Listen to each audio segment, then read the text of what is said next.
name is Nullamore, which means unlovable, except for the case of my fiance. And this is Journey Through Miro. And these are my boys. Say hello, boys. Hello, boys. Konnichiwa. And they are going to going to introduce themselves, starting with my fiance. Hello, I'm Stephen the Stole, known by various names, also Jedi 100 on YouTube, where you're probably seeing this, unless you're watching on Twitch. Yes, I am fiance. I'm also Yip Yap Notail, Cobalt Rogue. I also run my own D&D campaign that's on my YouTube. That's why I bring it up.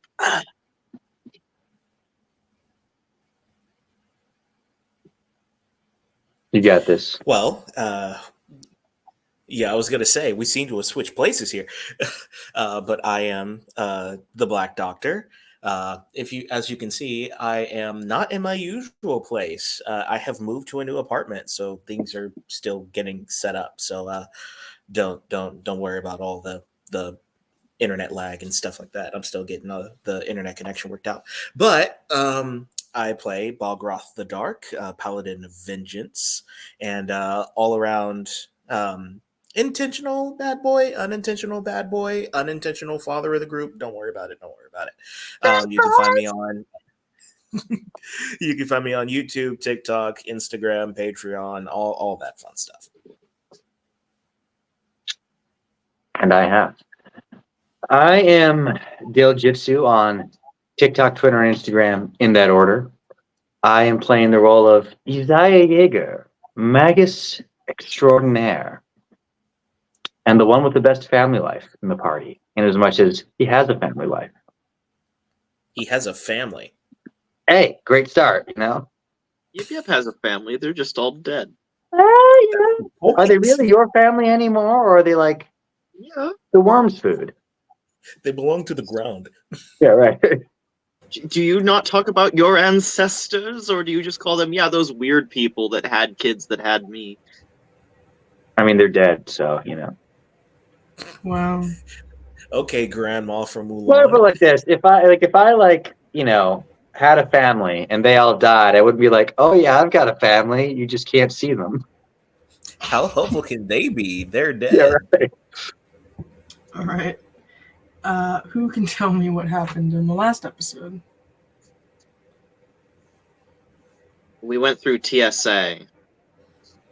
We talked to Prince. That is to say, we reached the city of importance to the plot of Current, and they inspected our wares and questioned our questionabilities.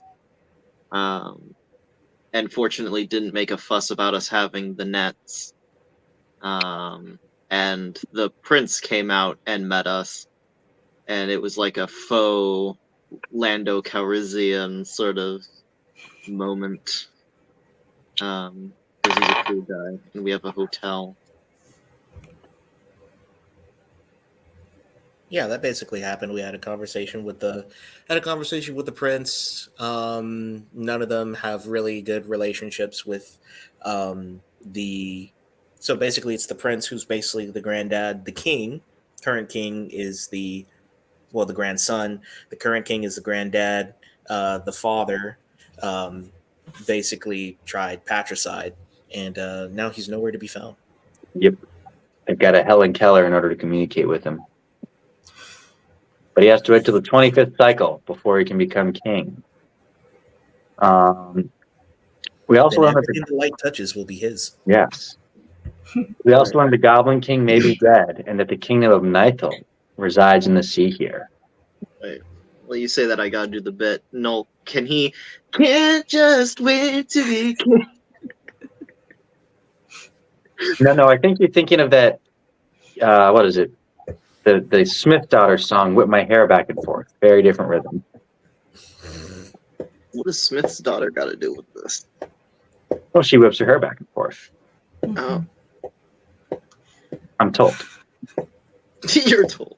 Okay. Now, that's not to be confused with her mother, who whips her husband back and forth. But that's neither here nor there. So, Stephen and Jeremiah get inspiration. Dale, with that comment, you don't get inspiration. That's fair. I am my own inspiration, my own muse, I'm my the own center. meaning in my life. All right. So we get back to Miro, specifically to the city of Belmar, the capital of Miro, coastal country. And you three, four, counting a stall, the drow that you picked up along the way, get settled into your separate hotel rooms. And as I kind of mentioned, you all get your own hotel room. They're all on the same side of the building, so you all have a view overlooking the ocean, with the sun now setting to the sort of right of your view, setting in the east, casting shadows of waves across the surface of the ocean before you. And the rooms start to fill with this soft glow of lanterns that are slowly running out of their day's oil. And we'll start with Balgroth on how he winds down for the night. Of course, he takes his new new small statue of the Tylurian, puts it on the dresser. Also takes the picture of his wife and puts it there, and basically does his evening prayer, standing in front of the statue, and then just lays in bed and stares at the picture of his wife until he falls asleep. While you are doing that, you notice a soft glow kind of coming from your bag that you can only now sort of see due to the dim light of your room and the absence of sun. And looking into your bag, you can see that it is the pearl that you got so long ago now, kind of shimmering beneath everything else in your bag. I grab the pearl and begin to observe it. It glows within your hands, casting like soft rays of light into your palms. Beneath the milky white of the outer shell of it, you see sort of turquoise waves crashing into one another, which turn into purple-hued darkness before repeating the kind of cycle of waves and then darkness. And as you watch this, you get that comfortable, drowsy sensation in your body. He still holding the pearl, just sits in bed, sort of staring at it as his body sort of moves to the waves as sleep begins to overtake him. And you fall asleep with visions of waves in your mind. And we go to Isaiah to see how he is winding down for the night. Yeah, I guess I'll get all of my stuff in order, do my usual perusing of the books, practice some new spells I've been developing, and and then I'll hit the hay. While you are sort of winding down and you have all your stuff set out of its bags, the sending stone that Noid gave you starts to glow and kind of softly hum within your stuff. I will pick it up. There's like a soft click inside of the stone, and then you hear Noid's voice kind of echo out of it. Are you in the capital now? We are. Good. I just wanted to remind you that you are there to keep an eye out for Para. Yes, of course, of course. Is there anything in particular we could use to find her, or, well, rather, what does she look like, or signs of her presence? Para can take the form of whatever they wish, whoever they wish. but it is their watchers that I implore you to be vigilant for. Para themselves never really directly interacts with those that attempt to damper their plans. Hmm. So keep an eye out for suspicious folk. I hear Belmar is a very hospitable city, so if anyone stands out from that, keep an eye on them. We will do. And are we to simply bring Para to you? If you find any leads on where Para is, I would appreciate being told that. It is quite difficult for us to be in the same space due to a little spell that they conjured up around themselves. However, to make it a bit easier, it seems that, as far as I can tell, Para, or at least someone that they command, has infiltrated the royal family and are attempting to orchestrate a war between the country of Miro and the Undersea. Interesting. Well, we'll be sure to keep an eye out for that. Thank you. Of course. And once you are able to find either Para themselves, which would be astonishing, or some lead on where they like to gallivant around, please let me know. And you all will be brought back to Retcher. Very well. And have a nice night, Isaiah.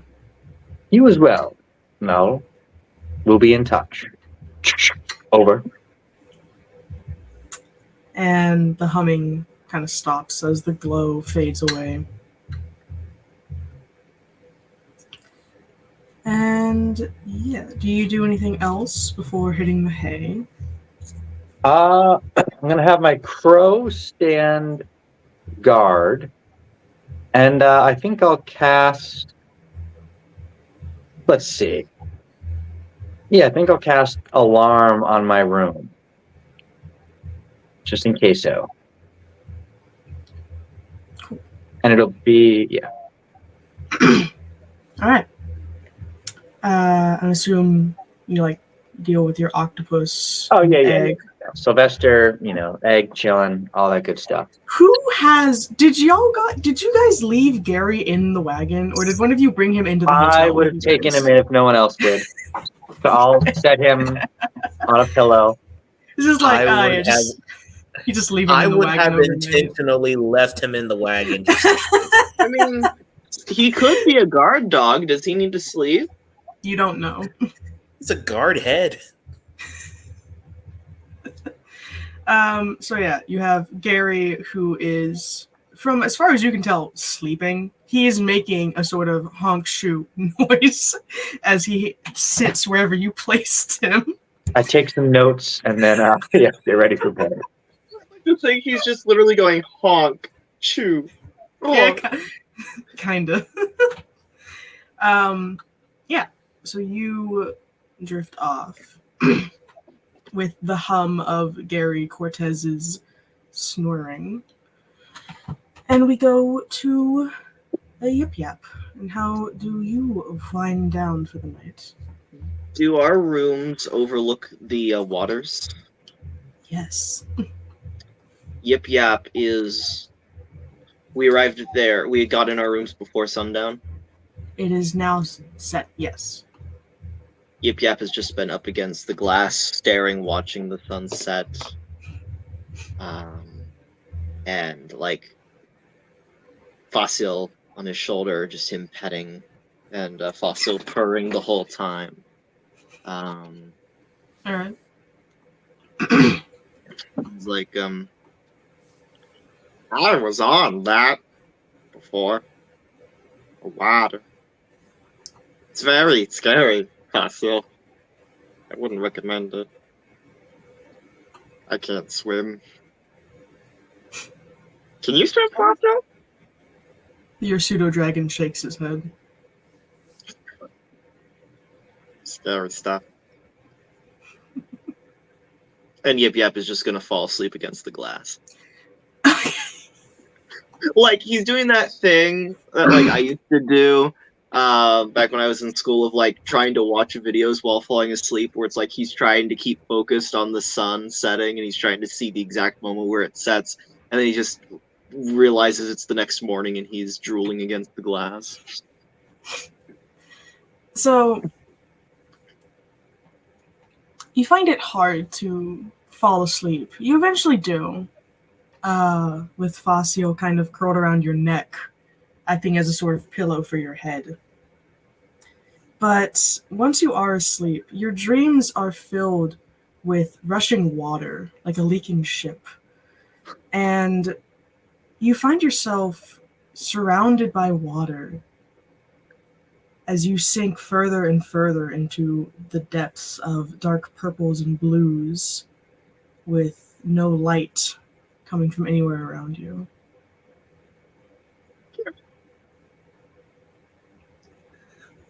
And as you sink, you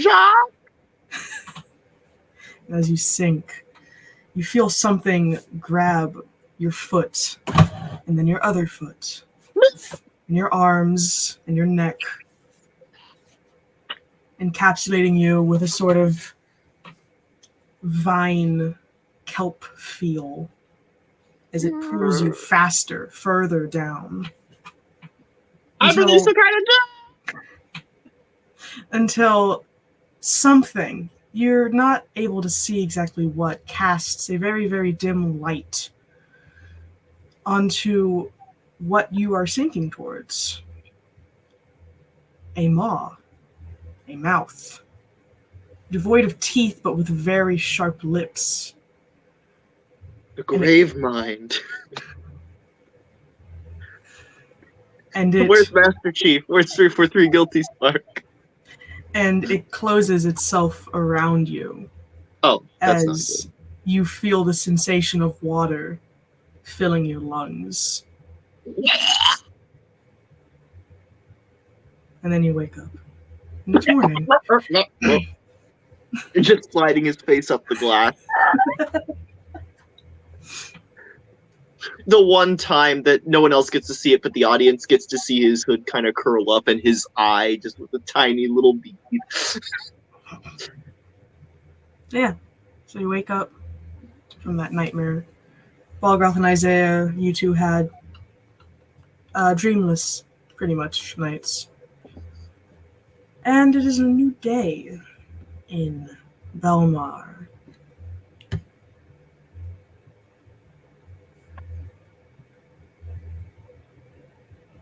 How do you all begin your day?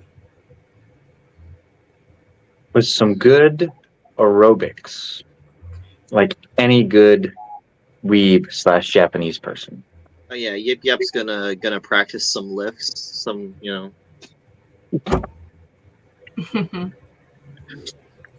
He just looks at Fossil and it's like, I shouldn't have let myself fall asleep that sober. The dreams are the worst, man. Balgroth just sharpens his weapons.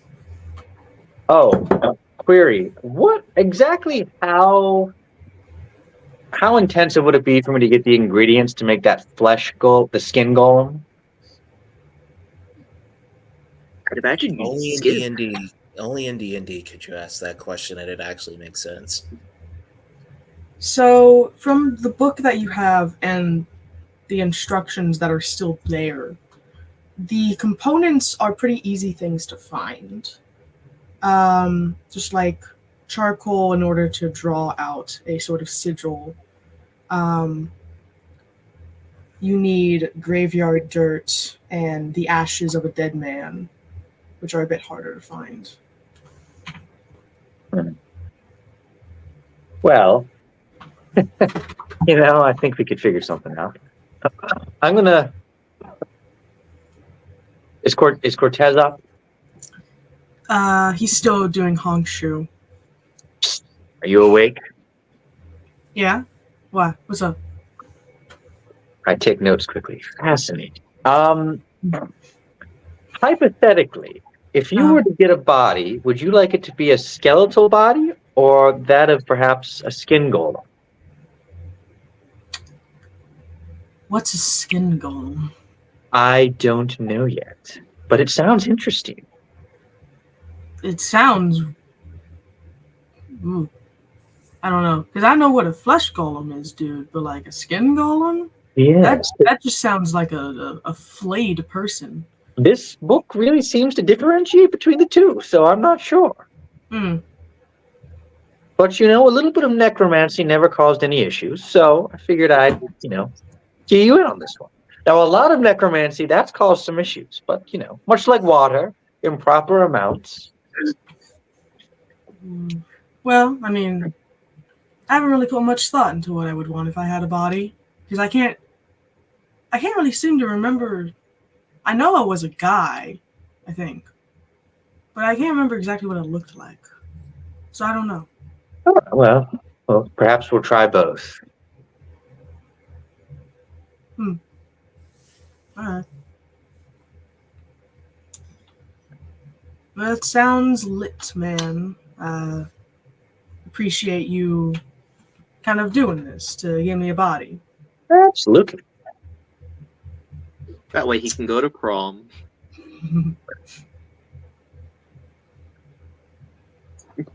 That's been the secret, true mission of Miro all the time, was to send a skeleton to prom.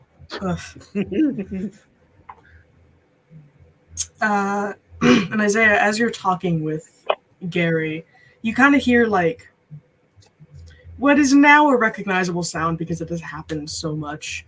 The sound of your octopus getting out of its tank, and it's kind of like moving itself along the floor towards the balcony, which is closed, but...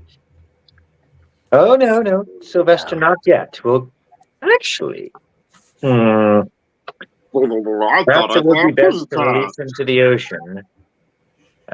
Well, we'll figure that out shortly. It makes gurgle noises. Oh, that's what I'm doing. I'm just doing the Octodad voice. Yeah. So yeah. You guys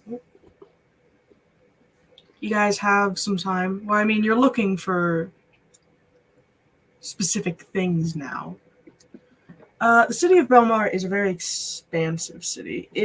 From your hotel rooms, kind of from the vantage point you have, it seems like this city is nearly twice as big as the kingdom of Kincardine, counting the outer city.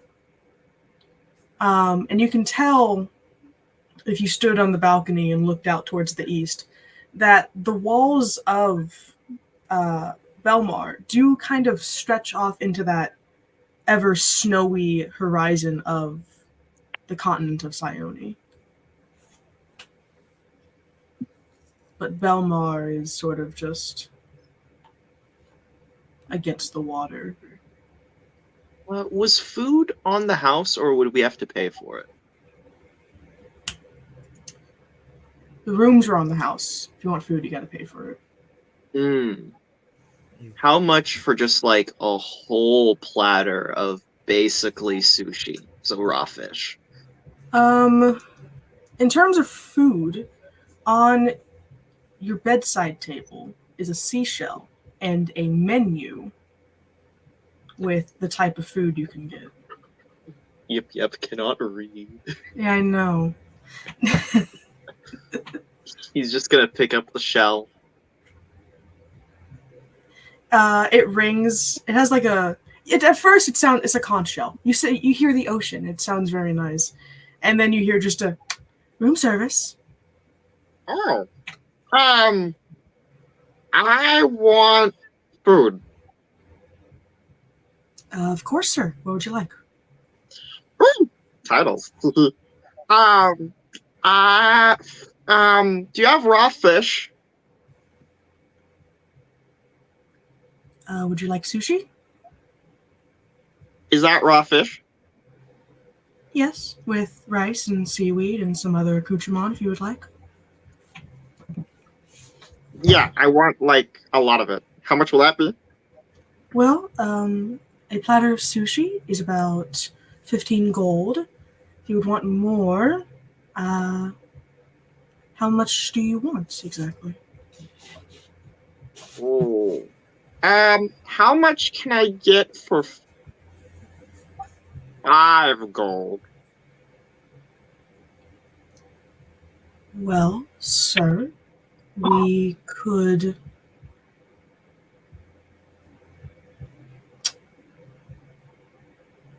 get you either 2 Out pieces of of this building. sushi. What what exactly did you have in mind when you said raw fish, sir? Did you mean Fish? an actual, like, out of the water fish? Is there any other kind? Okay. I can talk to the chef, and for 5 gold, we can give you 5 of the raw salmon in the kitchen. What room number are you? We can have them brought up. What room number is it? Oh no. It doesn't really matter if I tell you. You guys are on the 5th floor. We were on the 5th floor. Which room? Yep, scampers very loudly, opens the door, and counts them from the stairs. Yep is in the 7th one from the stairs. The 7th floor. Okay, room 507. A No wonder I don't understand math. bellhop will bring that up to you, and you can give him the 5 gold. Thank you for your patronage. And you hear a click, and the sounds of the ocean come back. A bellhop. I didn't know bells could hop. Yep goes back inside and slams the door. And waits gingerly on his bed amidst his plushies. Balgrath and Isaiah, you hear the slamming of the door. 5 fish for a gold. A fish. A gold a fish? That's Yip Yap's dream. He almost ordered more. I instantly go out to check out what's going on. When you step out, you kind of just, the door slams, and you also kind of see Estall's head kind of lean out of her door as she looks down to the room next to her, which is Yip Yap's room. And then she turns to look at Balgroth. That is a very loud lizard. Yes. You get used to it, You Well, should hear him cry. or at least you try. you become resigned to it. Isaiah, are you in the hall? Am I not? I thought you said we were both in the hall. I might have misheard. I don't even Yeah. remember what I said. I said Estall leaned out of the door and then looked at Balgroth. Yeah. I was poking my head out the door to see what in the world was going on. I mean, if you want to do it too, go ahead.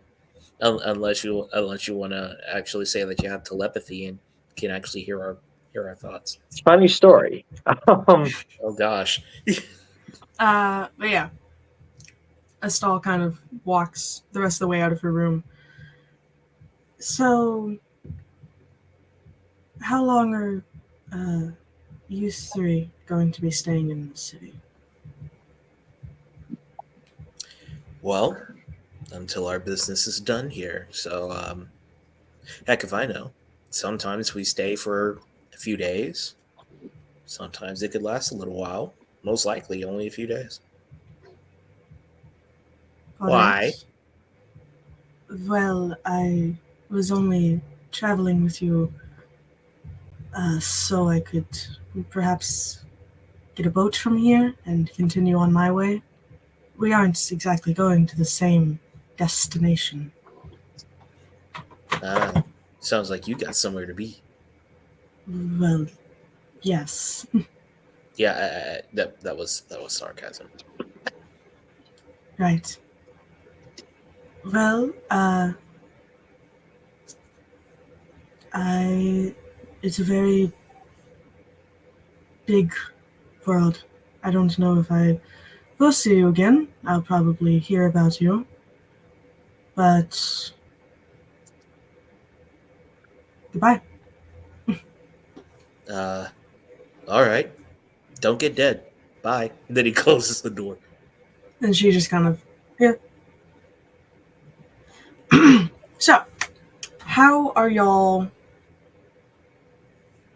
Yip Yip has food. Oh, the bellhop kind of comes up after a stall, leaves down the stairs. He passes her up, and Balgoth, you watch as he goes to the room that Yip Yip is in and kind of knocks on the door, holding a plate that is no, it's a bowl of just 5 fish. Are the doorknobs like the levery kind of ones, or are they knobs? They're levers. It opens as Fossil just kind of pokes his head out and bleps at the bellhop.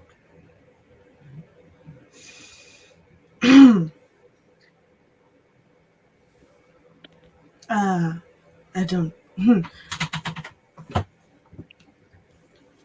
I'm sure you didn't order this fish, little one. As the door swings open, Yip Yap's just on the bed vibing to the conch shell.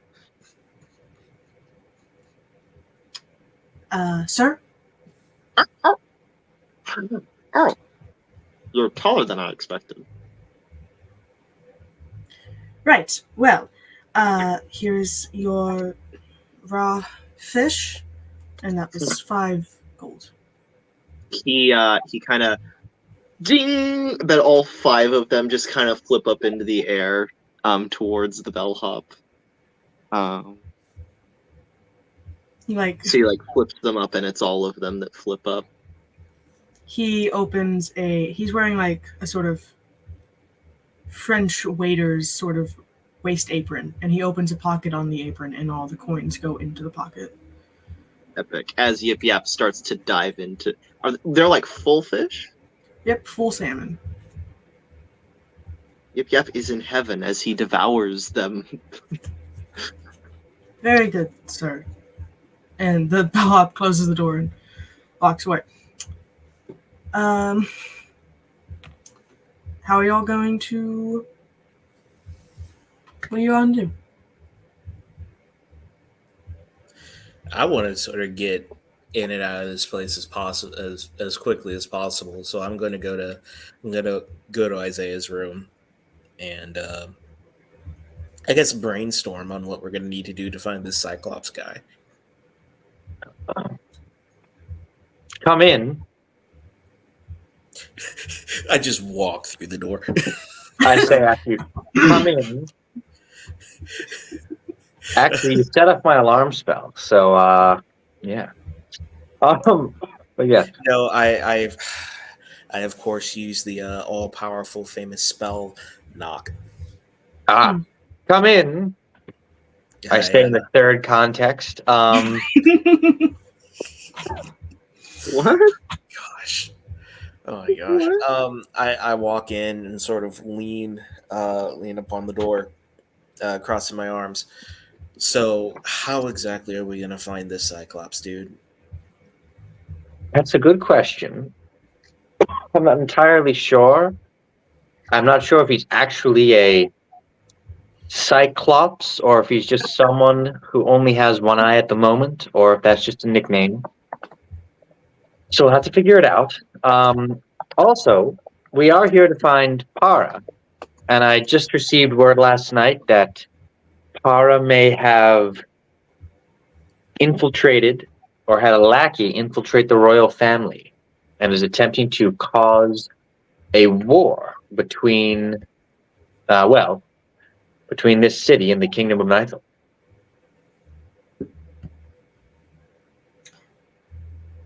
Balgroth, roll a history check when he says Nithil.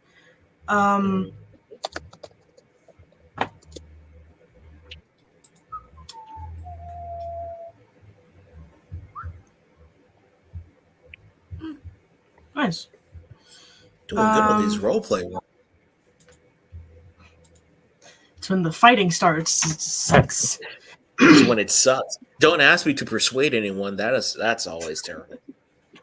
So yes, Balgroth, when he says the kingdom of Nithil, you have heard stories of people that live beneath the water. In Sione, a lot of the lakes and ponds, and even a little bit of the shoreline is completely frozen over. So going out to the ocean is not an easy trip. But you have been read stories, you have seen kind of illustrations of these human fish folk or these turtles that are the size of owl bears, things like that live beneath the water. And from your memory of the stories, you have always heard that the kingdom of Nithil is run by a very old but very wise and kind king. And the kingdom does its best to not really interact with the land dwellers aside from trade. He looks up. Why would anyone want to go to war with the fish folk? They don't You necessarily also- bother anyone. Well, clearly Para is evil. You also, after I explain that, you guys hear the slamming of a door further down the hall. And you hear footsteps clacking towards you on the kind of hardwood floors. And you turn to see nothing. And then you look down, and there's Yip Yap with a fish in his mouth. And the plate of the rest of them. So the door's yeah. open. You brought us breakfast. How kind. So is the door wide open? Yeah. Okay. He kind of just comes in as Faso kind of trots behind him, prancing like a proud one of those dogs or cats that has stubby legs and just walks around all proud. It's just like, no, this is that. No, this is mine. My crow has already taken a fish. You have to throw the dagger at the crow. Roll a hit. Not to hit, just to scare. Roll them All out. Roll intimidation. No. It is fed, the fish is fed to Sylvester. Yes. The octopus You want me to devours the go? fish. I'm sure the crow's good for it. Or did you mean Yeah. Sylvester? You owe me a go. Me? That's outrageous. Anyway, Balgroth, back to what we were talking about. So what I assume, because she has some nefarious plans for one or both kingdoms. I'm just considering it doesn't make any sense. What exactly do the fish people have that you would want? I mean, is there any artifact that would be important? Either way, I don't care. I don't want it to happen, but it just doesn't make any sense to me. I mean, Balgroth, fish people, underwater kingdoms always have something like a powerful trident or a ship full of gold or a long-lost artifact of great wicked power. Of course there's something down there. But also, we don't really know exactly what she wants. You're right. There's Sounds fish like people. a load of barnacles to me. It There's could be a fish- load of barnacles. Magic barnacles. There's. I'm sorry. There's fish people. Not to eat. Well, not if they're alive, but if you happen to find one who's dead and no one's looking, Yip Yap looks at one of the fish on his plate, just dead in the eyes. What was your name? Was it Fernando? Why did you do this to him? I will walk over and sort of take the plate away from him and try to look at him. No, that's mine. Oh, okay. Mine. Well, I suppose you're not feeling that guilty about it then. We eat our dead. Not our, but like. An admirable practice, quite frankly. So, Why do I still heard, I feel like I'm overheard. the one I need to? It was So it was very muffled. I sort of overheard you talking about the guy who's missing an eye, Yes. the bicycle. Yes. You know, honestly, bi is the worst prefix you could have attached to this word. What's Just wrong gonna Yet with you still what- said yes. what's wrong with bi? What isn't Yip Yap? No. Let's see. I mean, it's So a good way to tell someone you're about to leave. ba, ba, ba. No. It's, means they're going away. We don't like that. But we need to figure out how to find this person. But Well, don't that's we pretty just easy. use your bird? Yeah, we just go around town and keep an eye out for anyone missing an eye. It's And then we very narrow down. sensitive. Just keep one eye out, Yip Yap. But nonetheless, we're not sure exactly what this person would look like. Well, it's pretty obvious. They're missing an eye. Which eye? I don't know. We'll just round up all the people who are missing an eye, and then ask them, "Are you the Cyclops who were supposed?" Balgrath, what are we supposed to do with him again? To be honest, I'm not sure. I was just stuck looking for him. What are we supposed to do? Are we supposed to kill him? No, he's supposed to tell. I think he's supposed to tell us where the deal is going to be, so that we could sell this cargo to him. I think we are just giving it to him, right? He's our contact to offload. So do you think he would probably be at the docks? I mean, if you're going to be selling, if we're going to be selling fishing equipment, it should probably be there. What do you think? Yeah, we just have to go around and ask every one-eyed man if they like fishnets. I can't express to you what terrible of an idea that is. I was gonna say Yip Yap. No, a lot of people like fishnets, most of them being women, but we don't need to worry about that right now. What? Don't worry about it. Let the man with Riz make his joke. Otherwise, take that statement. Well, I suppose we could check the docks. That's probably the most reasonable choice.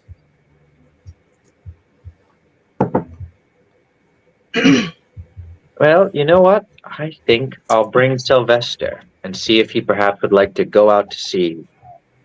You're bringing the squid? Octopus.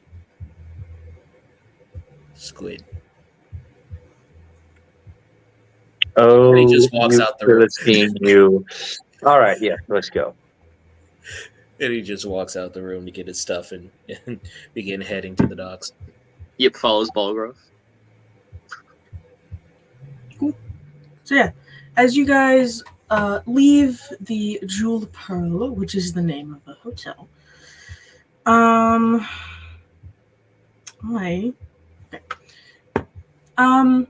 the city is starting to hustle and blow as people wake up and go to their jobs and go shopping and all things like that. You see numerous humans, elves, dwarves, Limrius, Aarakocra, and just an assortment of creatures. Some orcs here and there, not many orcs though.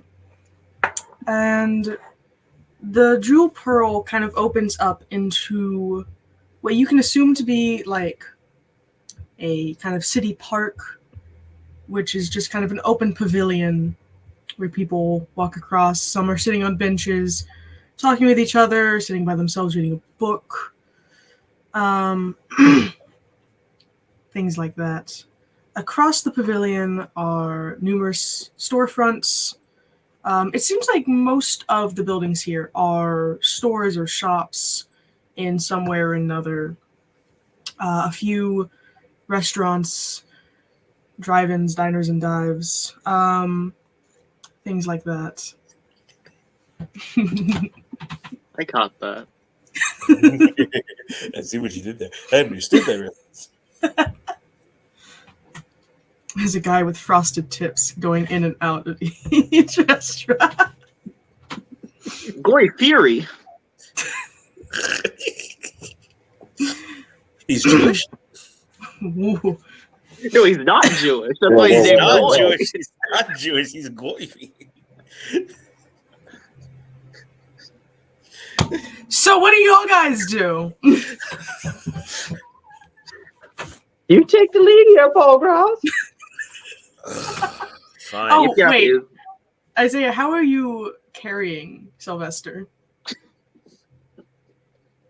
You're just carrying the octopus freehand? It's wrapped around him like a backpack. How big? How big is the head of this octopus?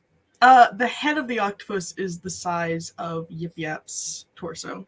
The entire octopus is about the same size as Yip Yap.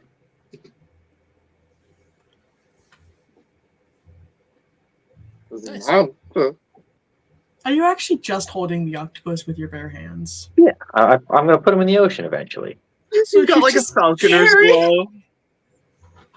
Just walking around with the random. No, man, I'm just octopus. walking my octopus today. Okay, fine. I'll make him the octopus. Is that better for you people?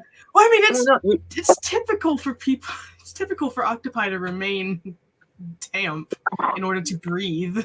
Okay, then They I'll are bring his tank. fish. I'll bring his tank. I'll bring his tank.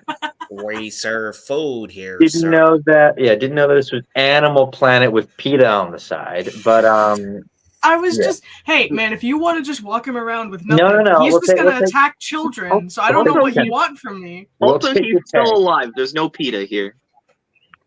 We'll take the tank. Okay. Just hanging around at the bubble bowl. I was I just want him to be wondering. octo-dadding around like. The octopus would definitely be attacking it if you were touching it. Yip Yap. You were the first thing it attacked, if you remember. That's how you found it. Right. Yeah. Yeah. Anyway, so you walk around the pavilion, see all the shops, small Eden areas. A lot of the shops seem to cater specifically to the working class in one way or another. A lot of them centering around fishing or repairs of some kind, with a few bookstores and kind of trinket shops in between. How about some stuff that caters to the non-working class? I need some thieves' tools. I mean, there's just like you could probably find a trinket store that has such items. There's nothing that lends specifically to that, though, that you can see. So I'm there's just like a thinking. fishing shop somewhere. Mm-hmm. Yeah. I'm gonna go into that one. Right. So in the fishing store, there's a couple people kind of going in and out of there. They're like buying lines for their fishing rods, or they're buying fishing rods, hooks, things like that. And the person at the counter making sure everyone is getting what they need is a sort of bulky looking dwarf who kind of stands on his counter operating his cash register. I go in and sort of lean upon the counter, sort of just as smoothly as possible, and I lean towards him and say, "What's up, man? How's business?" Are you here to buy something, sir? Not necessarily. I got customers coming in and out. I would love to small chat, but I can't right now. I'm sorry. I know. I'm just here, just looking for a little bit of information. I'm not necessarily here to buy something. I'm here to, sell something. Oh, you're selling? Okay. What are you selling? Just some fishing stuff. Oh, I don't necessarily know nor care what it is, but I'm necessarily looking for someone specific to sell it to. Do you guys know any really good places aside from this place where you can sell some really good fishing stuff? Well, if you're looking to sell straight to sailors and you don't want to set up a pop shop, then I would just recommend going down to the docks and saying you got stuff to sell. Most sailors will jump on that opportunity because they don't really like leaving the docks. Because, anything could happen to a ship. Mm-hmm. Anything Yep. such as what? Well, I don't know, raiders. A lot of people around here don't really like each other, so feuds, or a ship could just be coming in and it's wrecked because there's a lot of stuff out in that ocean. I'd Yep, rather yep. just kill. I'd rather just kill the raiders. I motioned for Isaiah to come in. While Yep, this yep. conversation is going on, Yip Yap is just going to look around for any potentially stealable trinkets that might be out of shot of the clerk and are interesting. What, just like random fish hooks and stuff? I don't know. Depends. Yep. Roll a stealth and also a charisma save. Yeah, Isaiah Balgroth calls you inside. I guess. Yes, Balgroth. So, what do you think? I'm thinking whether or not this guy probably knows the Cyclops. If he does anything in relation to fish, what do you think? I'm going to go up to the man and say, beg pardon, but we found some possessions and we were told they belonged to someone referred to as the Cyclops. Is there anyone of that race here, or would that be a nickname?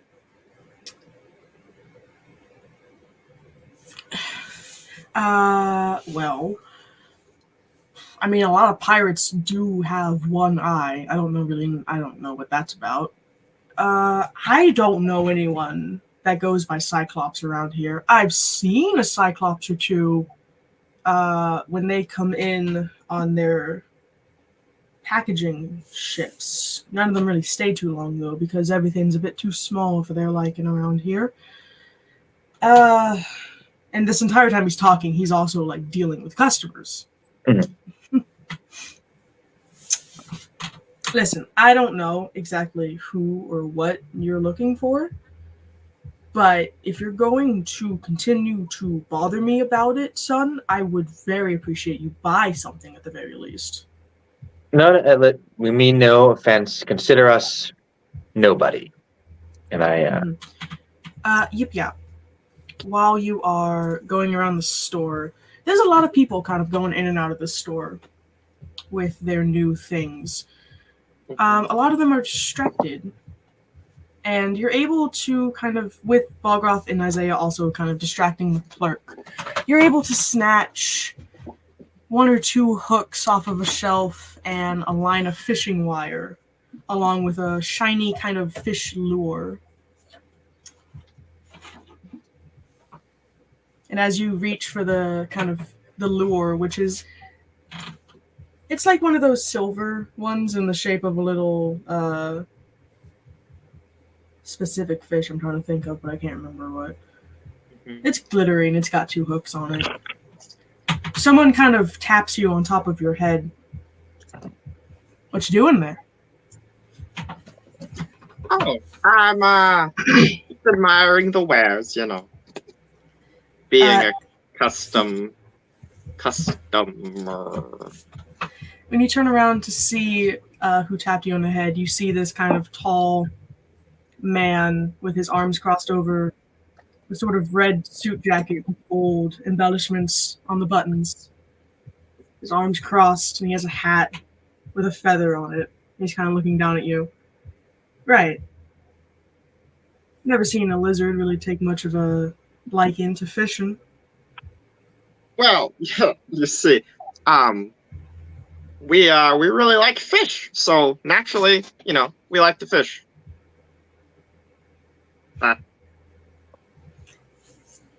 He kind of leans down. You were going to steal that, weren't you?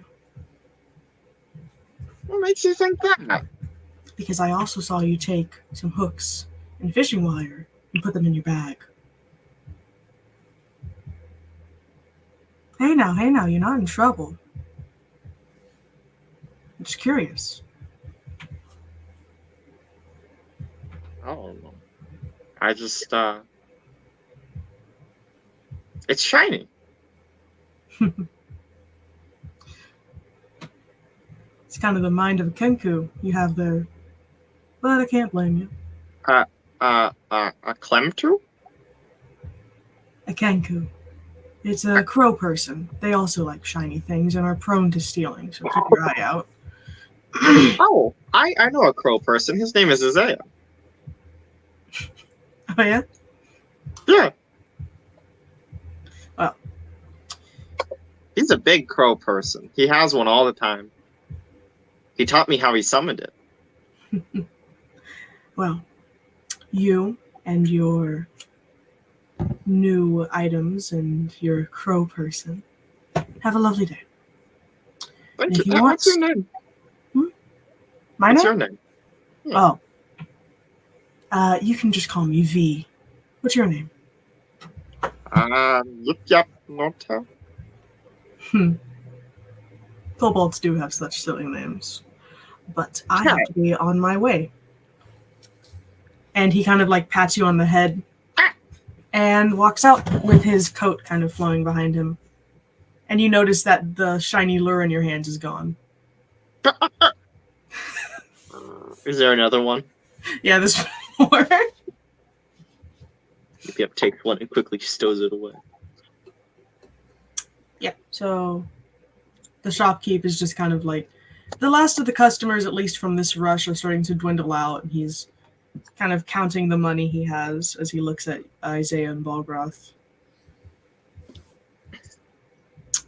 Are you gonna buy anything? Or... No, I left there. I've left at this point. Okay. Yeah, I'm walking away. I made an Odysseus joke, and that's all I needed. As Yep sees him head to the door, he kind of runs over, follows him out. Alright. You follow Isaiah and Balgroth, or? Yeah. Okay. So yeah, you guys walk out, and there's still some people milling around in the pavilion, things like that. If you're looking, are you guys looking to go to the docks now? I am. Yeah, I'll go. Alright.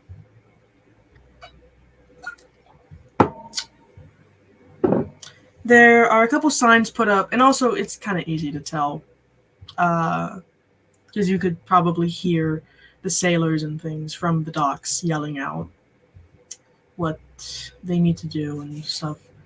But there's also a lot of sailor-type people walking towards this area. You walk out of the pavilion, past the hotel, past a couple more stores, some taller buildings which seem like more living spaces. You walk out into a wide street, and you notice a very tall, kind of dome-topped building, which is about as tall as the Capitol building, where the royal family lives. It has a lot of embellishments on it, and the doors are wide open. Very large doors are wide open for people to walk in and out of. And Balgroth, I mean, I guess you both would notice, there's a lot of religious paraphernalia on sort of the walls, carved into the walls and pillars and doors of this building. And there are people in robes standing atop kind of court stairs who are bowing or shaking hands with the people who walk into the doors. And beyond that, you start to see where the numerous kind of docks are lined up along the shore and the boardwalk. I get curious, so I walk up near the front door. Like who? I guess I go to one of the robed guys who are greeting people. Hello, my child. What brings you? Hello, wise one or holy one. Could you tell me a little bit more about this place? This is my first time here. Well, this is the only building of prayer and worship in the city of Belmar. We all figured it was nice to put it all in the same place. So if you go inside and it's a bit confusing, that's why. If it is your first time, may I ask which deity do you follow, worship, pray to? He shrugs his shoulders to show the badge of the Tylurian upon each of his pauldrons. Yes, I understand. I ask because many people do come in here wearing the symbols of other deities when in fact they worship another. I just like to make sure. Are you here for prayer? Well, I was originally on my way to the docks until I came across this uh, temple, I suppose, and was curious. As I've never seen a temple composed of multiple religions. Do the gods generally get along in this way? It is rather unorthodox. This is one of the few cities that I know of that does this sort of thing. As for the deities getting along, not necessarily. There are many stories and tales, and of course, prophets who tell of how many of the primordials and primevals would battle with each other. So it does get tense, especially when very devout followers of either side show up. But we do our best to keep the peace. This was supposed to act as a bridge between all of them in an attempt to call the fires of their anger with each other. Because at the end of the day, my son, we are all children of creation. And creation is, well, the creator of everything. So it would be upsetting if we didn't get along, right? Mm-hmm. I see. I don't necessarily agree with you. That's perfectly fair. Well, thank you for your time, old man. Of course.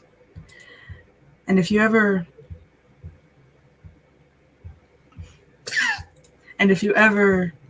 wish to see inside, you are more than welcome. The doors are always open to those who wish to worship. I might do that. Thank you. Have a blessed day. And he walks back towards the group, begin heading back to the docks. Now, hold on. To answer Steven's question, you can't tell if there's a shrine, but because the doors kind of open up into this kind of center room, but people are going off, you can't tell from where you're standing outside. There are people, however, who are walking in and out, and there is someone wearing robes that depict dragons and fire. Yip would poke his head inside. As you look inside, the main room is a very large circular area where the roof opens up completely into that large dome, and it spirals up in the carvings. At the far end of the room is a platform with more stairs and more robed figures who are chanting softly, but the acoustics of the room make their sound echo around like this constant hum. And there's a pipe organ behind them being played that adds to the atmospheric humming. And there are a lot of hallways that branch off where many people are walking down. Some people are staying in the circular room watching the robed figures sing, but most people are kind of walking to and fro. And there are signs with symbols and emblems on them that represent the different deities.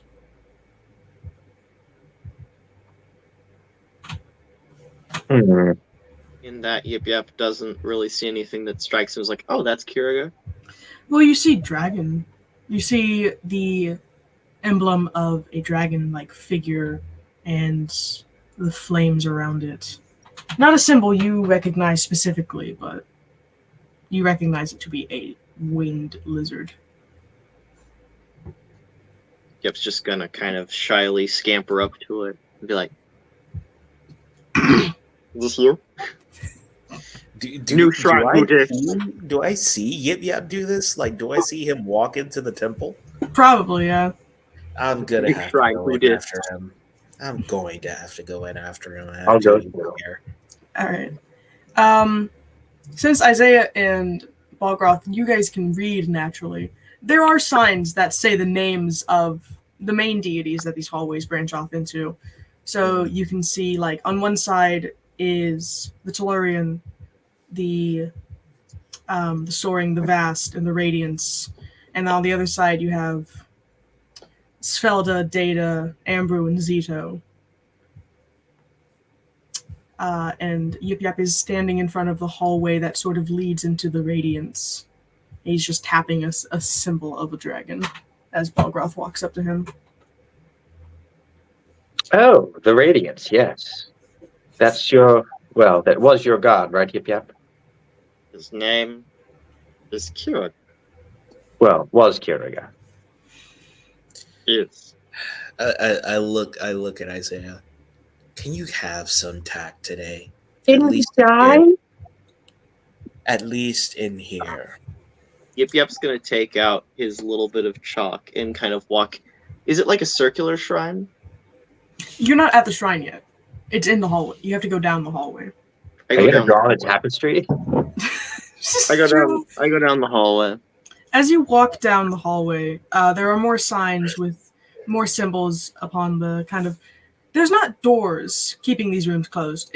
There are curtains of like shimmering reds and yellows and oranges. And at the very Yip Yap's end, gonna poke his head under every curtain to find the shrine. there's a good kind of gathering of people within each room. Each room kind of has the same vibe of what you would pair with the Radiance, but there's more specific things as well. But at the very end of the hall is that large.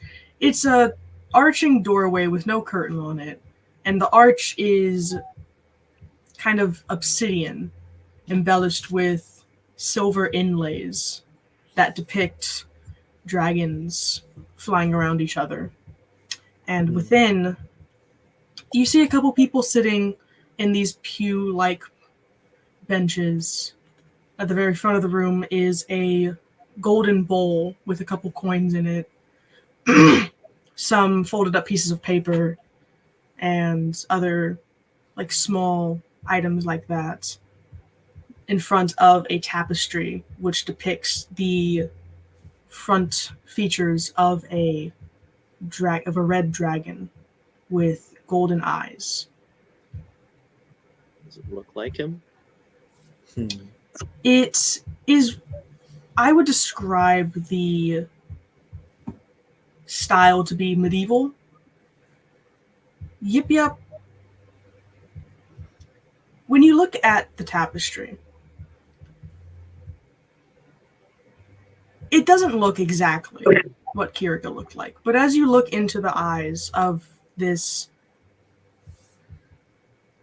painting or artwork, there's a feeling in you, this warmth that you felt right before you got your magic, the warmth that you felt when you were with your family. And it is a recognizable feeling that you just know that is meant to be Kiriga. So is there some shrine? So is there some proper shrine, or is it just the tapestry that everyone's kind of focusing on? There's the tapestry and then the golden bowl, which is being held by the statue of a kobold.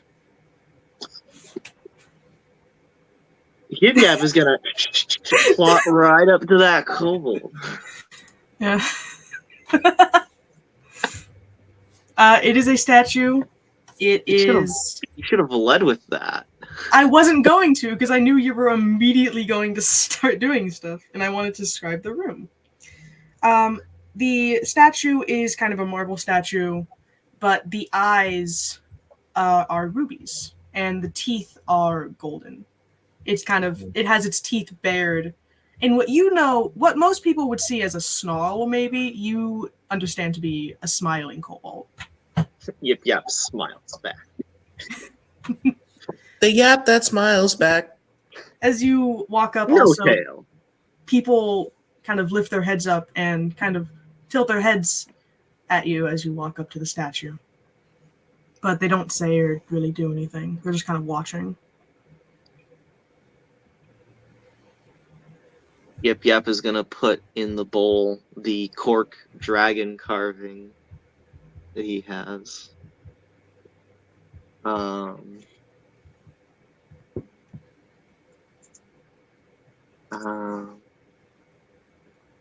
And with his claw, as it's in the bowl, he is going to etch very gently into the malleable metal in Thieves' Cant. He shall be avenged. Or no, you shall be avenged. Can you roll a charisma save? Balgroth and Isaiah, if you follow him all the way up to this room, you see how the people kind of look at him with a mix of mostly confusion. Some of the younger ones, there's not many children, but some of the younger ones kind of have this look of awe as they look at Yip Yap. I'm going to use my inspiration to re-roll that. Okay. It's going to be a 6. Okay. Ew. Natural There you go. 20. I'm going to use silvery barbs to make him re-roll it again. No. Why do you well, before we get to that roll, Isaiah Balgroth, do you do anything upon All watching right. this? So, Isaiah is aware of the Radiance's existence, right? Yes. Does he believe that Yip Yap's magic dragon friend, who definitely died, is actually the Radiance? His name is Puff? Considering your cynicism, probably not. Well, okay. Is it like are these gods so easily killed that like a party of scrubs from the local town is going to come in and shank them to death? Not by what you've heard. Okay, so yeah, you like basically, I think Yip Yap is delusional and is like, oh, big lizard, that's God. Yeah, he's just gonna sort of like put his head in his hands. Oh, Yip Yap, what are you doing? What are you doing, bruv? Am I right in it? Balgroth, do you do anything specific? I try to stop Isaiah just for the sake of, just honoring his sign of worship. I don't do. I whisper to Isaiah, I don't allow a lot, but I do allow for this. Okay, This is I'm not. worship. I doubt you're a fan of this house of syncretism either. But are you going to let him go deface it publicly? You don't know what Yip Yap's doing. He's running with chalk, saying, No, I changed my mind. Also, that wasn't chalk out in the open. If anything, you would have had his hand in his pouch. he's reading. Listen, he's seen your face. He sees your face. He sees you making a beeline towards a expensive artifact of your god. Like he knows something I just stupid's tried to about to take it with happen. me. If he had tried to deface it, I would have stopped him. But it looks like this seems to be an act of worship, and if the others don't stop him, I won't either. As far as y'all know, I'm just putting something in the offering bowl, unless I'm, like I described, that I'm trying to etch words into it quietly. Why am I consistently the only one who sees that the Empress isn't wearing any clothes? That's what I want to know. What are you and the Empress up to? So with Seriously, it's you're the one taking them off. to Ayo. focus back on that charisma save, Yip Yap, as you carve Thieves' Cant into the inside of this bowl, you kind of glance up into the ruby eyes of this cobalt statue, and there's a glimmering of your reflection, very small in the eyes, and that reflection shifts for a minute to appear as Kiriga looking down at you. And then the eyes shine again. It's your own reflection.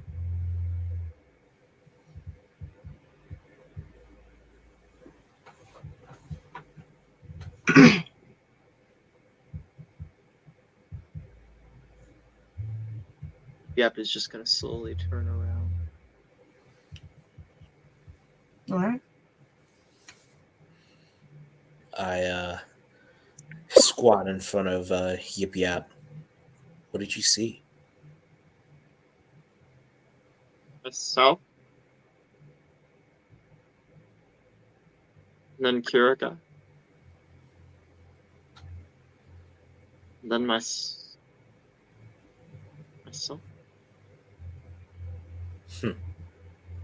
That's interesting. What do you think that means?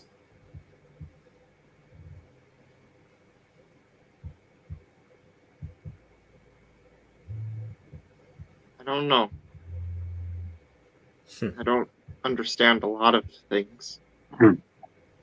But Kirika has always looked after me. And he's made it very clear that he still is. That's all I can ask for. Maybe he might still be alive. Maybe. Who knows?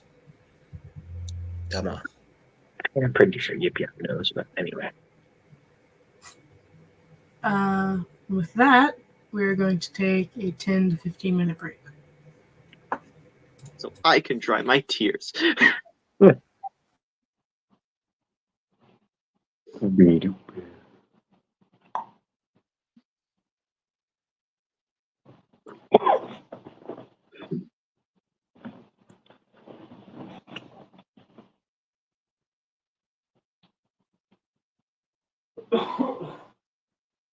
Hello there.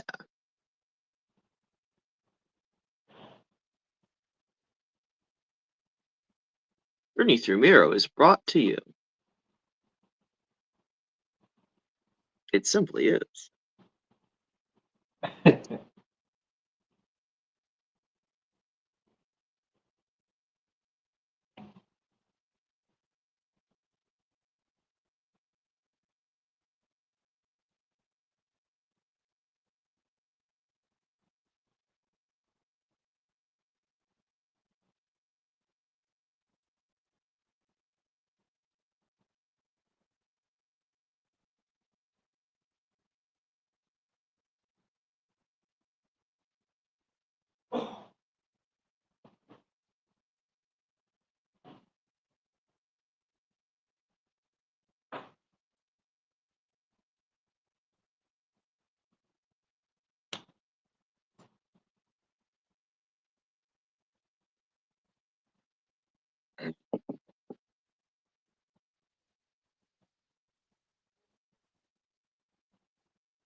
This broadcast is brought to you by sand. It's everywhere. Get used to it. I'm surprised you actually remembered the second half of that bit, because I didn't. Babe, I grew up with that. Of course. Okay, listen, I did not watch Return of Jafar very much. Or no, not Return of Jafar. I'm thinking of the other one. I didn't watch... I honestly... I think that was my first time watching that movie, actually. What is it called again? Aladdin and the 50 Thieves? And the 40s. And the King of Thieves, because King his of dad's Thieves. the king. Who's Sinbad? Is Sinbad that other movie? Sinbad's a completely different franchise, yes. Okay. The King of Thieves. Yeah, that was my first time ever watching Aladdin and the King of Thieves. I've seen Return of Jafar once or twice. Don't like it very much. There's a good villain song, though. And what's your name? Thor. Thor, will it hurt? Have you watched Return of Jafar? Maybe once. Do you know what Jafar's villain song in that movie is? And I just can't wait to be Sultan. It's a twisted version of Prince Ali. It's quite good. Oh, Prince, just me, everywhere, Barbara. Is that in the Basically. second movie? He doesn't sing it in the first one, does he? Am I thinking of something I else? don't think Jafar sings in the first movie. He does like a mocking song at one point, I think. Yeah, the reprise of Prince Ali. Yeah. Oh, right. Okay. Does he sing in the second? No, I think that's spoken word where he I just think- flips around the words. I think in the second one, when he gets pulled out of the lamp by Abi's Ma, he might do like a little bit of a show. Yeah. I know in the House of Mouth, he sings a song. I'm thinking of You're Only Second Rate. Oh, with the Which is genie, a yeah, where he's like Great. crashing Robin Williams. It's a great villain that's song. pretty good. Yeah, I got that confused with the Prince Ali reprise.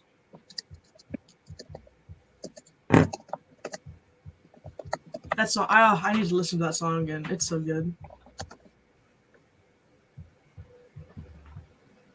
I recently found out that Jafar's voice actor had a little role in Hell of a Boss, which every time I find out some movie star has been on that show, I get more surprised.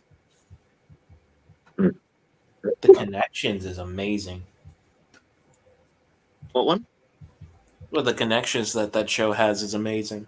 Yeah, I don't know how Vivzy I understand that one of the main characters, I forget the actor's name, but he voiced Invader Zim and he voiced Billy on Billy and Mandy. I understand that she has that connection, but like, how is she just casual? Like, I want to know how many hoops she actually had to jump through to get Kesha on one episode, because that's insane. That woman got Kesha on there? She got Kesha. I had a whole I explained to Steven why this messes with me a little bit, because the whole thing with Vivzy and her channel, like, she got popular because she animated a Kesha video, fan video. And now in one of the last couple of episodes of Hell of a Boss, Kesha voiced one of the 7 deadly sins, and Gluttony, was it? it was Beelzebub. Yeah, gluttony. Hmm. Apparently Beelzebub. I don't know. There's been mixed stories. But like, she got the guy who does Genie on Broadway, he voices Asmodeus. She got Alex Brightman. Like, dude. Nice. Me and Steven were joking about that she's gonna get Voltaire on the show next. Oh Lord. That would be impressive. It would Well, be my constant thing is my parody brain is like, I could hear one of Voltaire's songs manipulated to be a really good theme song for the show. it does fit his style very well. And he does have a really good voice for that kind of the vocal palette that they have of actors. If she got Voltaire, I would want him to be one of the deadly sins. That'd be sick if she got him for Envy. If he was Leviathan, that would be cool. But it's just insane. I don't know. Maybe I underestimate her too much, because I don't know. She's been doing stuff and she is popular. Is Kesha doing anything now? Kesha still makes music, as far as I know. Wow. I don't keep up with her very much. Yeah, I feel her like I feel like she's kind of in that over the hill range where like it probably is easier to get her on podcasts. But I know she's it's like, you know, Macaulay Culkin. He went on Joe Rogan. Mhm. What else has he been on in the last 20 years? That's a good question. I mean, drugs, obviously, but I was thinking of filling the I almost music. said. Dang, bro. Drugs. You know, there's definitely a place for a Michael Jackson joke there, but that would be very distasteful. I do. But probably have to that let you said- guys know that I'm probably only going to be in for like 15, 20 more minutes because I have to get up at 4. All right, let's get back to it then. So, Yip, do you leave with them from the altar room? Yeah, just very slowly because Yip Yap's still very wigged out by that experience. Are there any other draconic species in the crowd? As you walk past, there weren't any in that room. As you walk past, there are the side rooms as well, and with Isaiah and Balgroth, you can read the signs. They mention the lesser deities that are kind of beneath the umbrella of the Radiants, like Sothic, Dorm, and Phydraid. And within some of those rooms, there are some Dragonborn, but not many. I'm sorry, just with the names you said, I just thought of like, when the torch hits fire and it makes big fire, that's fury. Mm-hmm. Okay, Yip Yap doesn't mess with the Dragonborn. He just remembers that he has the mask and moves on. Right. Balgroth, did you want to go down the Tellurian Hall? Yes. Or did you guys want to explore it? I should have just asked if you guys wanted to explore. Yeah, I want to explore well, I will go to the Tellurian, but I also want to go to the Zito and, what is it? Not Ondo. Ambrew. Ambrew. I mean, you guys can split if you want to. I don't mind cross. I'm going to go to the Tellurian first. But, Okay. Yeah. But is it Ambrew or Ambrose? Ambrew. Brew. Like, how do you spell that? Ambru. Ambrew. Yeah. So the Tellurian tunnel, or hallway, it looks like a tunnel. It's carved. The hall itself is curved on the ceiling, and the walls are kind of rigid brick to give it the feel like something has tunneled through it. And there are other doors with curtains. There are door frames with curtains in them, colors ranging from kind of dark brown to light green, nature colors. And the signs on these walls you see, some say, or one says Tyron, another says Daya, Ranom, Tempest, Umbarg. And you recognize these names to be, you recognize some of the names that were like taught to you when you were learning of the Tellurian. These are lesser deities to them.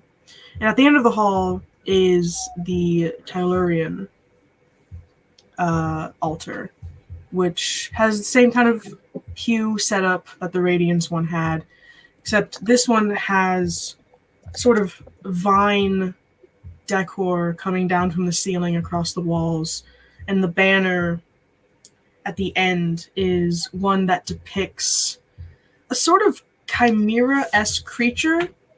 It has a mammal body that is hard to place with multiple heads.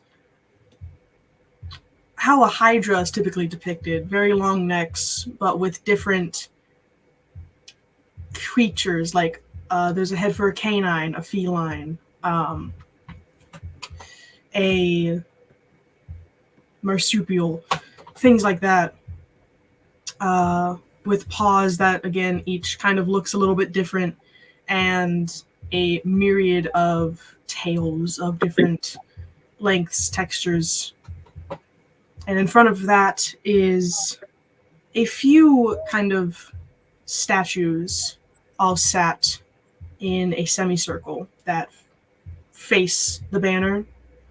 And it's a bunch of animals, like a honey badger, a rabbit, but it's like the same size as the honey badger. They're all the same size. A honey badger, a rabbit, those rabbit otter things with the big ears that you guys have seen. Mm-hmm. There's a vezin, and a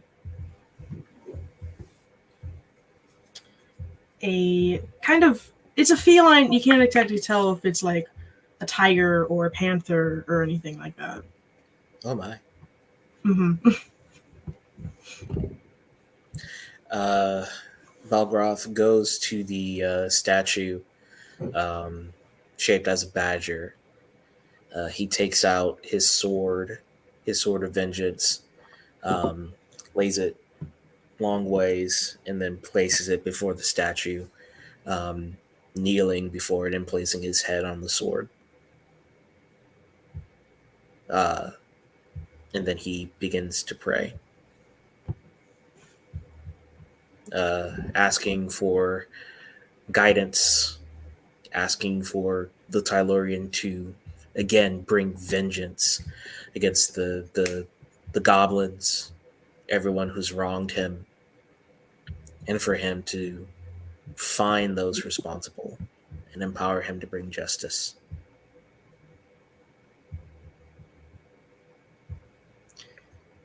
As you pray, you kind of focus in on the other kind of prayers that are being whispered or mumbled around the room with people with their heads down. Isaiah, you see that there's more dwarves than here than any other kind of species. There's a handful of people in here. All the rooms seem to be relatively not empty, but, comfy. There's a few dwarves, like a family, one by himself. There is a wood elf that you can recognize by the greenish tint in his skin, and what you assume to be a nymph on the far side with flowers in her yellowish hair. And they're all sort of have their heads bowed and praying. Would Balgroth have let Yip Yap draw near? Me doesn't matter. Is there another little bowl, like an offering bowl like before? There are no offering bowls in this altar room. However, on the marble statues, on the backs of these creatures are carvings in different languages and tongues. One or two are in Thieves' Cant, so Yip, you would know that these are what you can gather from the one or two Thieves' Cants that are carved onto the backs. These are prayers for people.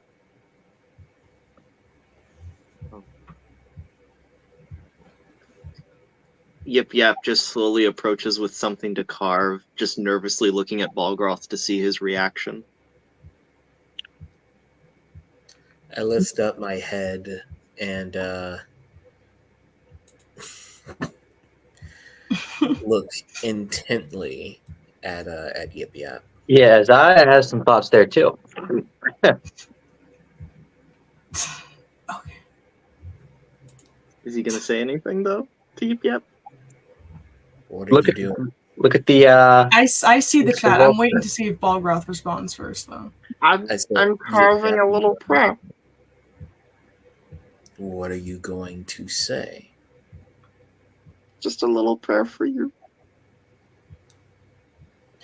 Okay, Yip, make that DC. Balgroth, make a perception check. Mm-hmm.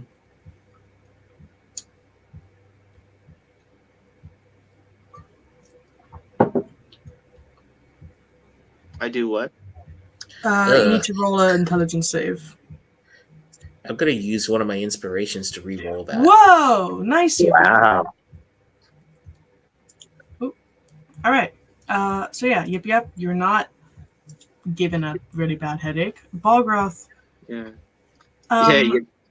Yip Yap always gets bad headaches. He drinks. As you look up to see what Yip is doing, when you walked up, you were kind of too distracted by just the newness of this altar to really notice the carvings on the back.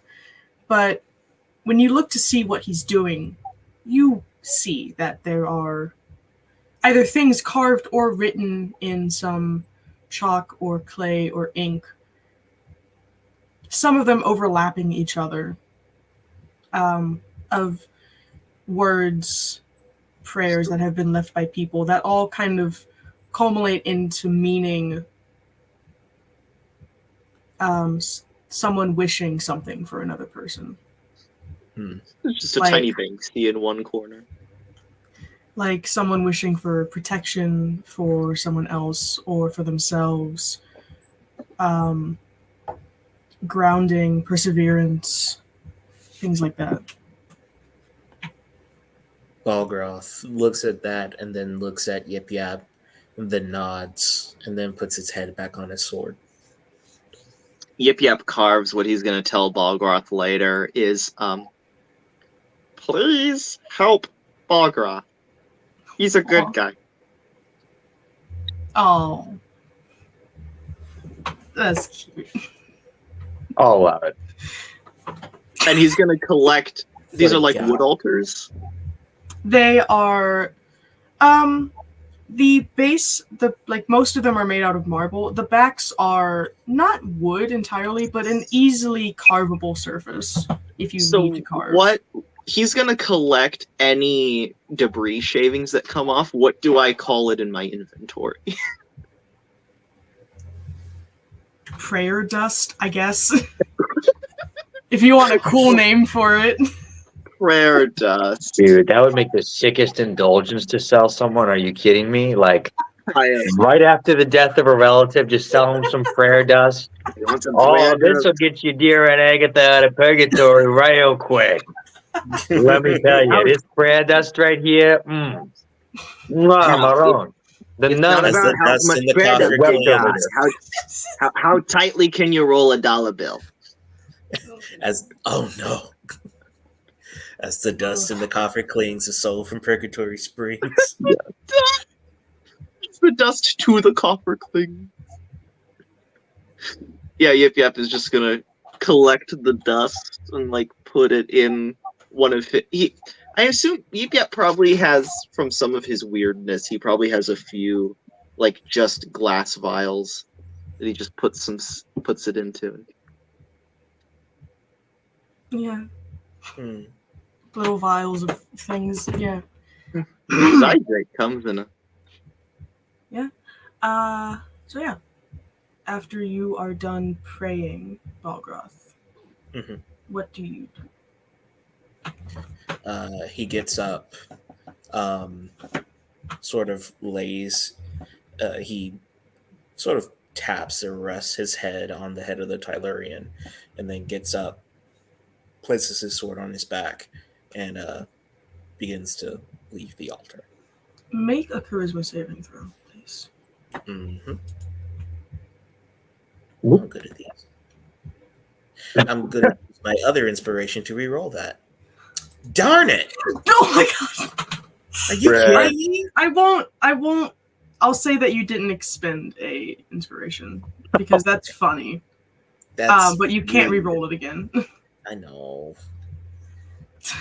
So you get back that inspiration. But as you kind of leave, you feel this, or you hear this kind of whispering in your head. It's hard to make out exactly. It sounds more like wind rustling through very dense leaves. But it's a sound that you just kind of have a feeling is connected to the Tellurian in a way that is beyond yourself. He stops, sort of closes his eyes to try to discern, but when he can't, he just simply nods and continues on his way. Is there any loose earth in the area, like a dirt garden, or no? There are some plants, some potted plants. Are you Even doing the? Are you doing my initial thought? Oh, I don't know what your initial thought was, but Was- I'll cast mold earth, so that in some of them little badger shapes or moles popping halfway out show up. Okay. That's not my original thought. What is that? It's Darth Vader.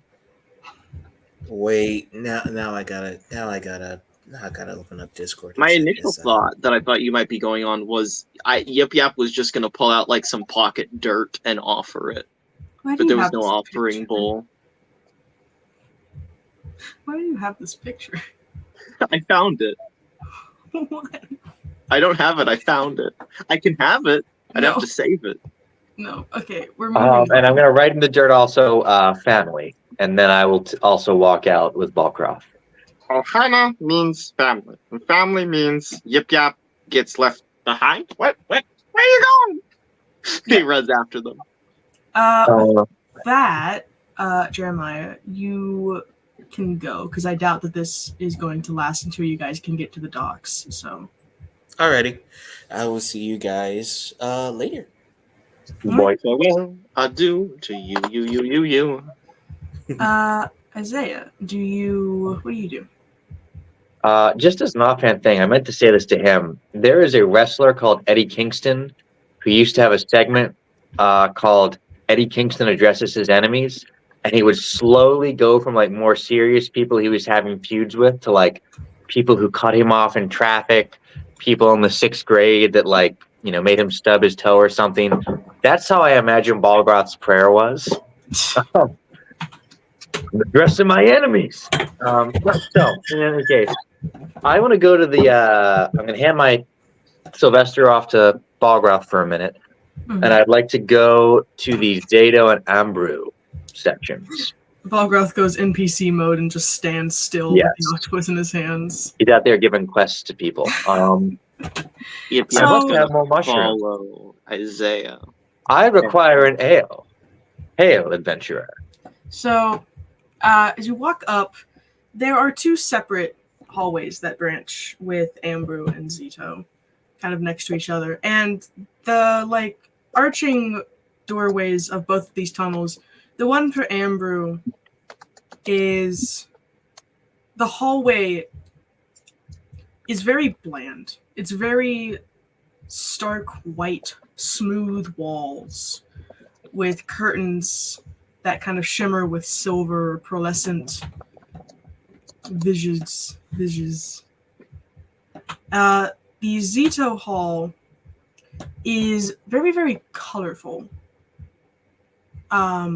with kind of patterns of varying shapes and sizes painted on the wall in a myriad of colors, and the curtains are kind of all dull colors, like a dark green or a sort of blackish gray color. Things like that. Which one do you go to? I'm going to go to Ambrew's first. I want to see what this guy is about. See if there's any like cool cult stuff going on there. As you walk down Ambrew's Hall, you don't really recognize the names of any of the lesser deities on either side of the hall. You pass one that says Satru, and you recognize that one, but you get to the end of the hall to Ambrew's main altar, and there's about 2 other people in there, both humans by what you can tell, with their... One has their head bowed, praying. The other is writing down something in his journal. And the altar itself is very bare. The banner seems to just be a gray portrait of almost like a foggy picture. You can barely make out silhouettes of perhaps trees, people. It's hard to tell. And in front of that is a pedestal where one would put a book, but there is no book upon it.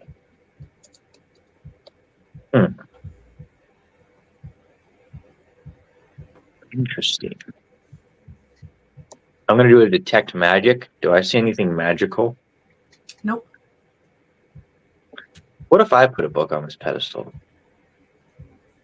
Try. I don't know if I want to lose any of my books, though. Let's see. What books do I have?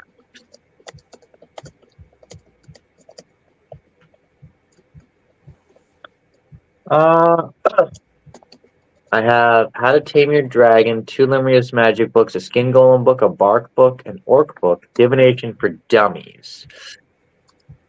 Huh. I would like... I want to have Idle Dust, too.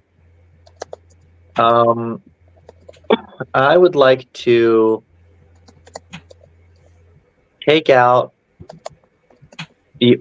Yeah, why not? Take out the Orc book and pop it on the pedestal. And then I want to take some of the dust from the Zato idol and just like sprinkle it. So, when you first put the book down, do you open the book up or do you keep it closed on the pedestal? I'll put it down closed and then open it. Nothing happens to the book straight away. For a moment, it looks like the words kind of shimmer and fade, but then come back to their usual vibrancy. When you sprinkle the dust, however, there's no visible change to the room. But you start to feel like you are trespassing into something very dangerous.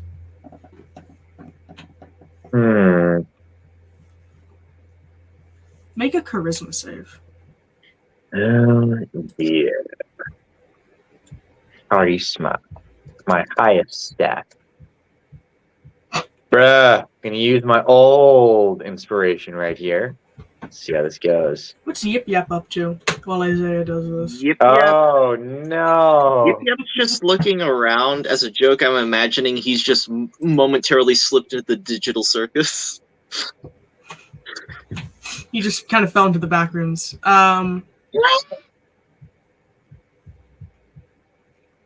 So With yeah. thousands of all-seeing eyes. So yeah, Isaiah, you don't feel like you're being watched. You feel like there's a presence right over your shoulder, looking down into the book you've placed down. And after the dust has kind of settled, do you sprinkle all of it or just some of it? Just some of it. Once the dust is kind of settled and fallen away, you feel this sharp coldness in your chest that fades after a couple seconds, and then the presence, well, it still feels like something is over your shoulder. It feels more like an incessant bug than someone standing behind you now. Fascinating. Well, I guess I will close the book, blow the dust, and depart. While you walk out, you notice that the man who was writing something in his journal, he was kind of watching you. And when you notice him, he sort of just nods to you and then returns to writing in his journal. Interesting. I guess I'll have to, I guess I'll go to the Zito one now. All right.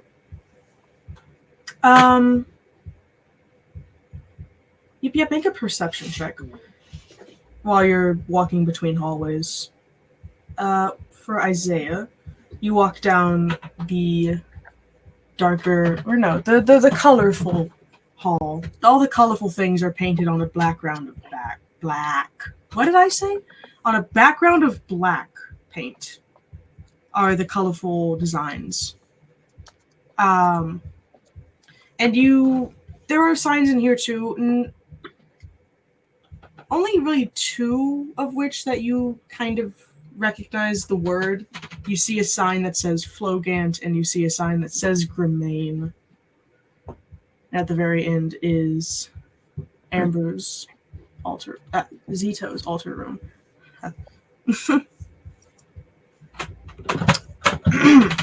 Waiting for this perception check to come through. Come on, Yipper. Get to yapping. Oh, I'm sorry. What? I'm sorry. I asked you to roll a perception. I'm Please. sorry. He failed his personal perception check. It's okay, hun. Natural 20. How about that?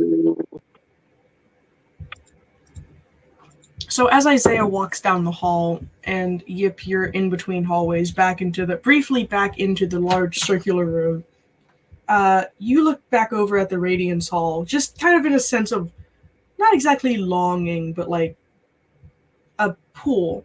You notice someone specific walking through that hall now that Isaiah doesn't notice.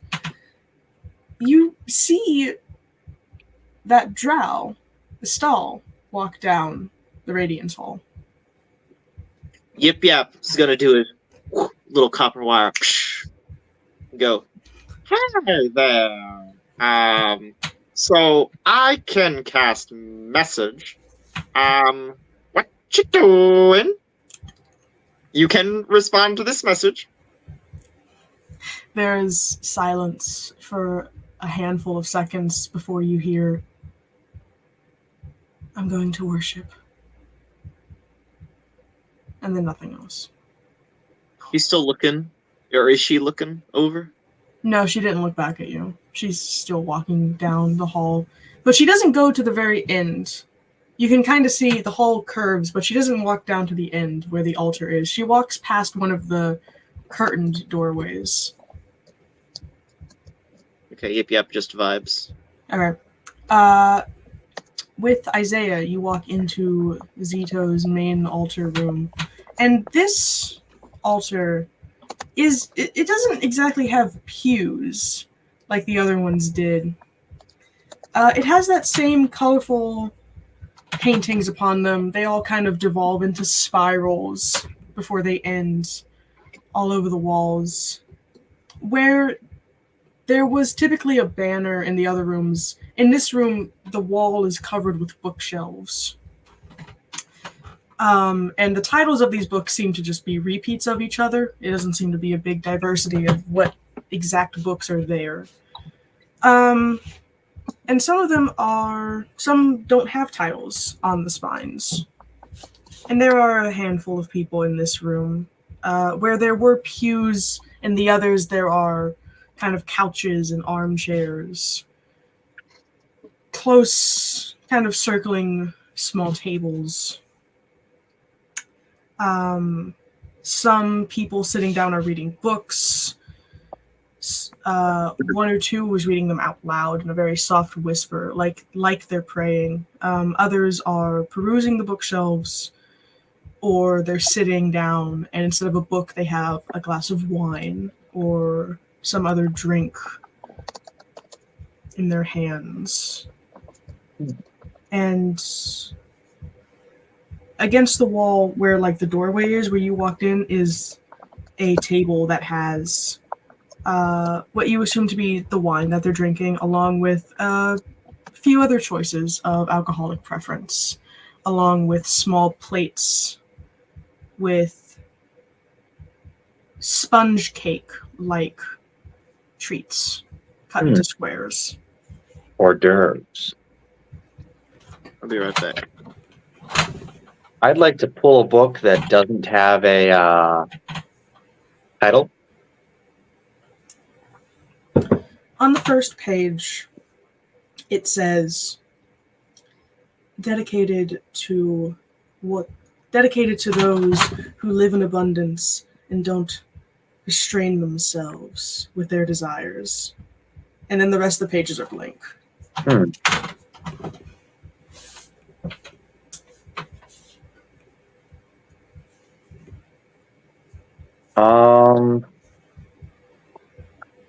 I guess I'll put it back. Is there an altar or no? Nope. Just the bookshelves. Okay.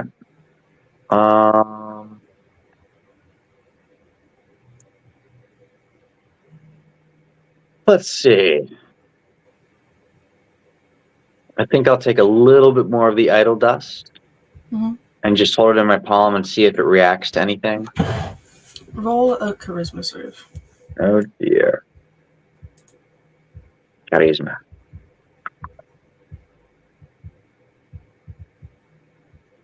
Heyo. As you kind of hold it in your palm, nothing visually happens, but it starts to feel warm. Isn't really the correct term to use. It feels like you're holding the hand of someone you trust very deeply or respect. And you feel watched, but not in an overbearing, pressure-inducing way. It is more of just a comforting, sort of like someone's got your back kind of feeling.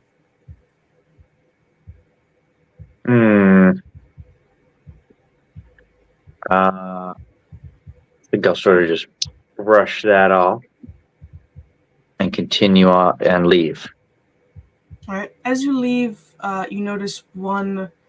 Most people in here. There are a few more people in here than were in Ambrew's room. About 5.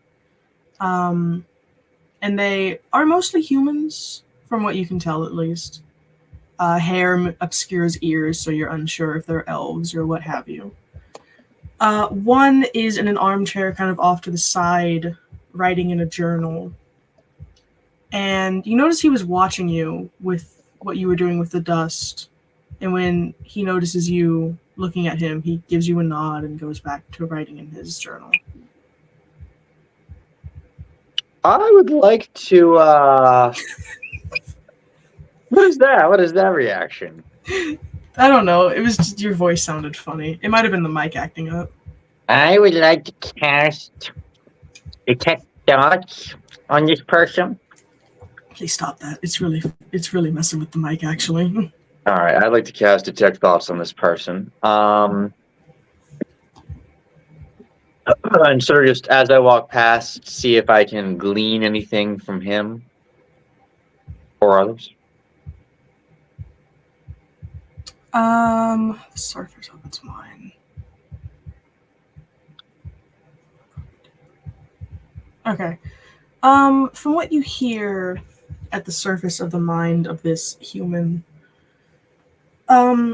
it's sort of like a rambling that is going by very quickly and is a little bit hard for you to keep up with, but you catch some, and the rambling seems to twist and turn through different languages. You catch certain words, just like day, night, what you assume to be a name.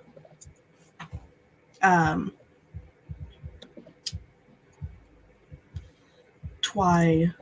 Yeah, Twy. And just some other kind of scattered words that you can't really get the context of because the languages are changing very quickly, very abruptly. It's hard to keep track, even if you are fluent in some of the languages. Interesting. Well, I guess I'll just keep walking out. Cool. Yip Yap is standing outside, and you meet up with him. Yip Yap has the pomny eyes.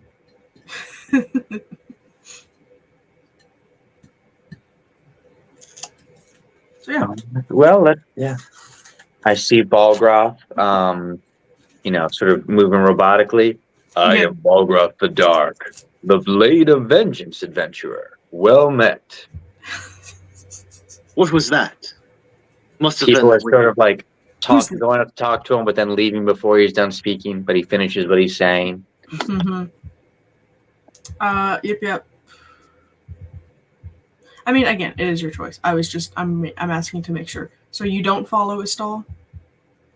Yip Yap did not follow Istall. Okay. So what do you guys do now? Yip Yap is not sure what to do. I burn this place to the We gotta find a one-eyed man. Yes. It's probably best to depart now. I went to a horrible place with words I don't understand. I thought there might be an off chance that, what with Vito and Flogan having that eye thing going on, we might see someone there, but clearly wasn't the case. Roll a perception. Don't tell me there was a Cyclops in the room. There's just been one. He's been hovering above you this entire time. Yes, it's a beholder, in fact.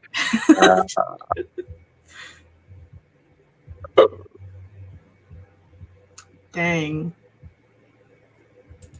No, you're you walk out, the sun blinds you. So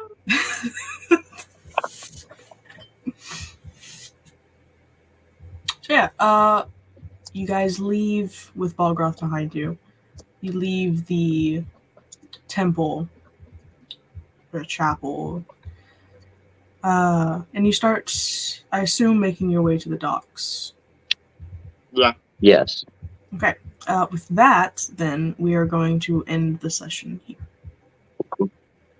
And we will get back next week to see if you guys can find a Cyclops. Or drown trying. Hey. You find a one-eyed man. So I'll see you guys next week. Thank you for playing my game. Thank you for watching. Bye-bye. Bye.